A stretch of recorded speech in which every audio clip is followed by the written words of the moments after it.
our final speaker is Townson Cocke. He is a freelance journalist who has worked to connect reporters across the country with humanitarian and Palestinian community organizations. He has done a tremendous behind-the-scenes job making sure the American media has access and reports on Palestinian voices. I'm so honored that he's here tonight with us.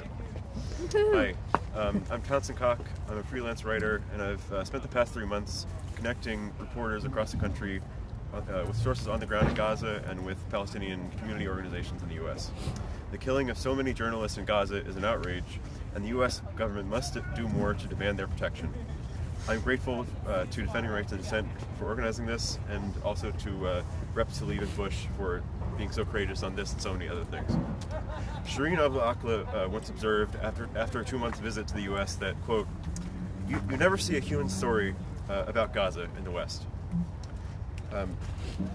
Shireen worked her whole life to tell the human stories of Palestinians and became a household name in the Arab world. As we all know, Shireen was killed by Israeli forces in 2022.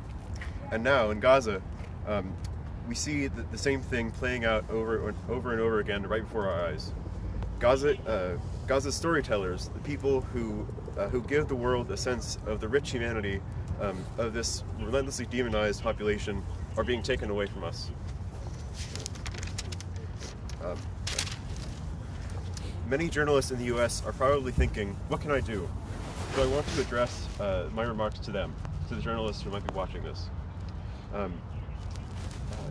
You have a role to play, and I want to tell you that this goes well beyond loudly calling in your unions and in your professional organizations for protection of journalists in Gaza. If we really admire these colleagues, if we really want to honor their sacrifice and their heroism, what we need to do is try to tell the humanity of Palestinians in our reporting and fill the void that they left behind. We need to tell the stories of Palestinians to the U.S. audience. You'll be surprised at just how easy it is to get in touch with Palestinian community organizations across the country who can connect you with sources. The Palestinian American Community Center in New Jersey is a great resource, and I've put in touch several journalists who have reported great stories from them. Humanitarian sources are also important. A group called Gaza Medic Voices has dozens. A group called Gaza Medic Voices has dozens of members on the ground in Gaza right now who are pleading to the world to tell their stories. I can connect you to them and to other sources if you contact me. There have been great examples of humane reporting from the major media, but I want to highlight 3 lesser known but really remarkable examples to underscore that we all have a role to play. Kylie Chung of Jezebel has reported for months on the suffering of pregnant women in Gaza who have seen a 300% increase in miscarriages and who are undergoing C-sections without anesthesia.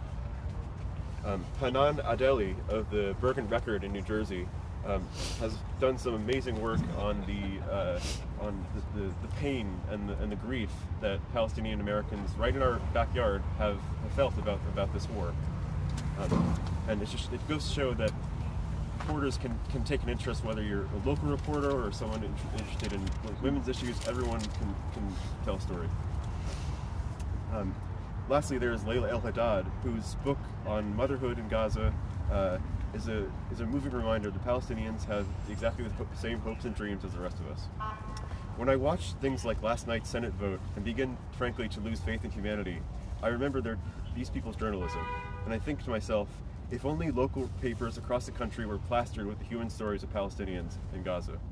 I think how different things would be if Americans had great journalism about Palestine and realized that wow, these people could easily be my brothers and sisters. That could be my daughter over there in Gaza.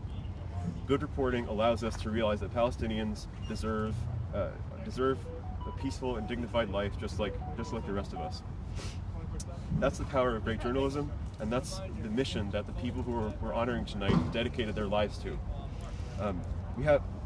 We are honoring them not just to demand their protection now, but also to honor their sacrifices by telling the human story of Palestinians ourselves. I firmly believe that every journalist watching this can play a role in that.